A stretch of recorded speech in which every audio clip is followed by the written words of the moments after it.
Fala pessoal, eu sou Mauro, economista do Porquê. Começa agora mais um episódio do Economista em Tudo.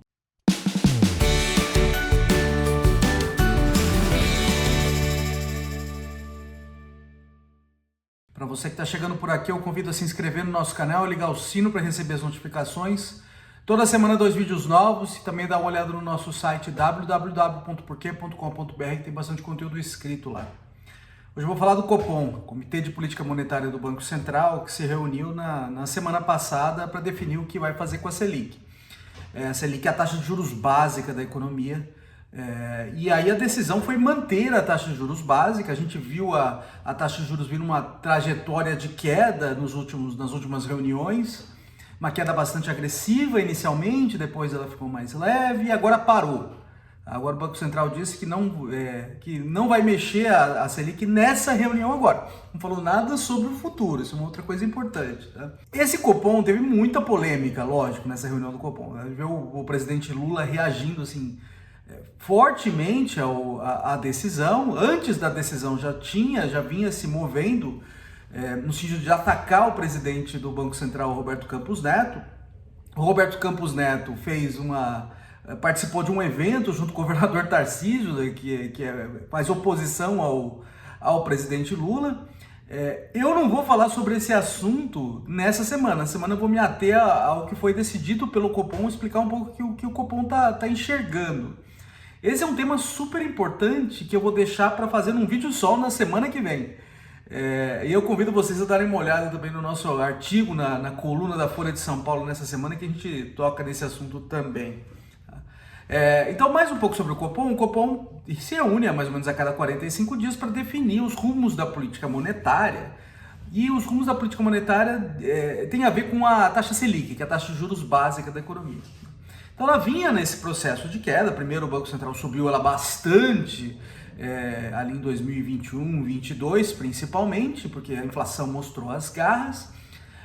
A inflação deu aquele respiro e o Banco Central começou um processo de queda. Ela veio caindo a meio ponto percentual, chegou lá 13,75, veio caindo a meio ponto percentual. Na reunião anterior, que foi aquela reunião também bastante polêmica, o Banco Central resolveu baixar o ritmo das quedas nas taxas de juros. Então, ao invés de cair meio ponto percentual, ele baixou 0,25 ponto percentual. E mais importante, parou de sinalizar o que aconteceria no futuro. O que foi mais polêmico na reunião passada foi que a decisão foi dividida dentro do Copom. Ela foi 5-4. E os votos a favor de uma queda mais agressiva de 0,5 ponto percentual foram dos indicados do presidente Lula. Então ficou pairando no ar essa dúvida que se teria motivações políticas o padrão de votação. A decisão foi feita, no fim das contas, pelo voto de Minerva do Roberto Campos Neto, no sentido de ter uma queda mais fraca, de 0,5 pontos percentuais, que foi o que prevaleceu ali na reunião passada. Agora teve uma decisão no sentido de parar as quedas, de deixar a taxa Selic parada agora em 10,5 ponto percentual ao ano, e agora foi unânime, tá? Então não teve esse padrão e essa dúvida assim, não paira no ar. Então acho que teve uma coisa pelo menos positiva nesse sentido, foi de tirar essa preocupação que teria algum tipo de influência política ali no padrão de votação. Então, acho que isso é uma coisa importante. Teve uma decisão e uma decisão agora foi unânime. Então, bom, o que o Banco Central... Aí, acho que o mais importante é isso, né? E o mais importante é o comunicado do Banco Central, porque a decisão estava meio esperada já. O Banco Central cita muita incerteza do lado internacional, tá? Principalmente em cima da política monetária dos Estados Unidos. A política monetária dos Estados Unidos está apertada, o Banco Central americano também subiu a taxa de juros de bandeira bastante forte para cima.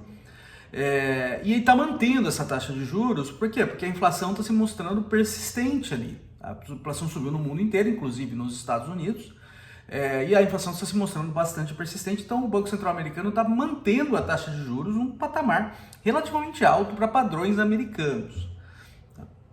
E aí, quando a taxa de juros no resto do mundo está alta, é mais difícil também baixar a taxa de juros aqui. Mas acho que o mais importante é o cenário interno. E o cenário interno também o Banco Central cita muita incerteza. E o que o Banco Central cita é que o mercado de trabalho no Brasil está bastante dinâmico, vamos dizer assim. Tá? Isso aí dificulta o trabalho de você combater a inflação.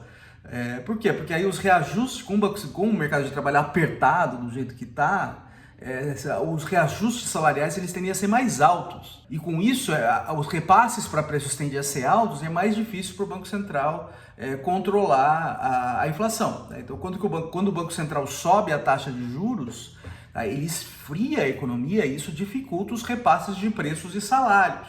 E com isso ele consegue controlar a inflação. Com o mercado de trabalho aquecido do jeito que está, é mais difícil. Ainda que seja uma boa notícia que o mercado de trabalho esteja aquecido. Acho que uma preocupação que tem é uma coisa que a gente falou no vídeo da semana passada, né? Acho que tem uma preocupação que a economia brasileira esteja superaquecida. Tá? Acho que é uma coisa ainda para a gente olhar bastante, ou superaquecida não necessariamente, mas aquecendo demais. Tá? Isso aí, a preocupação disso é que isso aí tende a gerar pressões inflacionárias mais fortes. Acho que assim, não dá para cravar ainda, mas acho que é uma coisa que está no cenário. Outra coisa, acho que para prestar atenção é o lado da política fiscal, o lado dos gastos do governo, das despesas do governo. Tá? Então a política monetária está apertada, o próprio Banco Central reconhece isso, que a taxa de juros está acima da taxa de juros de longo prazo, tá? Ela está no sentido de esfriar a economia, só que a política fiscal, os gastos do governo estão crescendo de maneira acelerada. A gente falou isso na semana passada, assim, a própria falta de credibilidade das regras fiscais do governo, que é o arcabouço fiscal, está um pouco arranhada por causa disso, porque os gastos estão crescendo de maneira bastante acelerada. E isso aí, os gastos crescendo de maneira acelerada, tendem a pressionar a atividade para cima, a estimular a atividade. Então, mesmo o Banco Central fazendo força para empurrar a atividade para baixo e controlar a inflação, a política fiscal está indo no sentido contrário. Então isso é uma coisa, isso não está no comunicado do Copom, mas acho que é uma coisa para se analisar que acho que tem a ver sim com a política fiscal jogando contra a política monetária aí pelo menos no que a gente está vivenciando agora. Tá? Eles citam ainda do lado doméstico o lado da inflação, tá? E eu acho que aí está o principal ponto para a decisão. A inflação no Brasil ela caiu e caiu bastante, ela chegou a passar de 2 dígitos aí em 2021 e ela vem descendo. E com ela as expectativas também vêm descendo. Então essa é uma coisa bastante importante. Hoje ela já está na janela de 12 meses na casa de 3 e pouco, tá? Ela já está dentro do intervalo de tolerância do sistema de metas, tá? Mas as expectativas ainda estão teimosamente para cima. Tá? Então a meta de inflação do Banco Central é 3% ao ano, com 1,5% de tolerância para cima e para baixo. Tá? As expectativas para 2024 estão em 4%, ou seja, estão aí dentro do intervalo de tolerância, mas estão acima do meio ali, quando o Banco Central está mirando. Tá? E em 2025, que nem começou, elas estão em 3,8% já. Tá? Então as expectativas estão persistentemente para cima, ou seja, tem um pouco de que o Banco Central chama de desancoragem. Tá? Por que o Banco Central precisa controlar as expectativas, ou precisa reancorá-las? Tá? Porque muitos preços e salários na economia, eles ficam parados durante um tempo, eles são rígidos. Tá? Então, quando a pessoa vai fazer o reajuste, ela não sabe direito quanto vai ser a inflação no futuro. Então, ela faz isso com base em expectativas. Se as expectativas estão altas, os reajustes hoje tendem a ser mais altos e aí dá força para a própria inflação.